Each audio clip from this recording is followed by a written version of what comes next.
We want to make x the subject of the following equations. We have 2 over x plus p over 2x is equal to 3.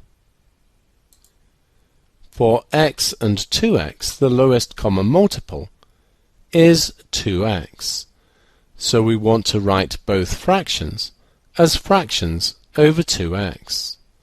X times 2 is 2x. 2 times 2 is 4.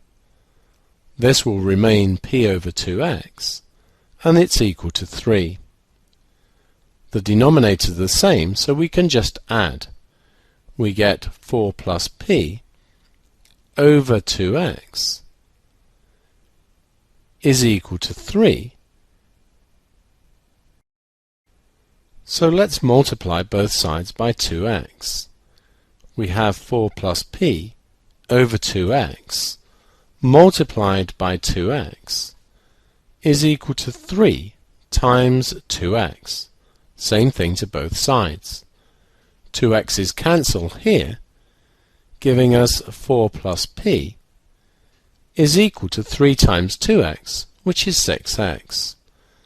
Since these are equal, we can write them the other way round, so 6x is 4 plus p. Divide both sides by 6, and we get x is 4 plus p, all divided by 6. We now have the square root of 3 over x is equal to a. Start by squaring both sides. So we square root of 3 over x, and that's equal to a squared. Square and square root are opposites, so here we just get 3 over x equal to a squared.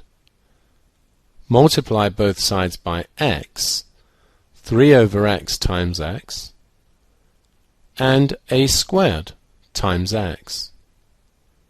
On the left, the x's cancel, just leaving us with 3. So 3 is equal to a squared x.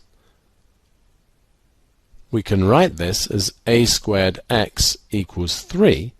If the two things are equal, it doesn't matter which is on the left and which is on the right. Now dividing both sides by a squared gives x is equal to 3 over a squared.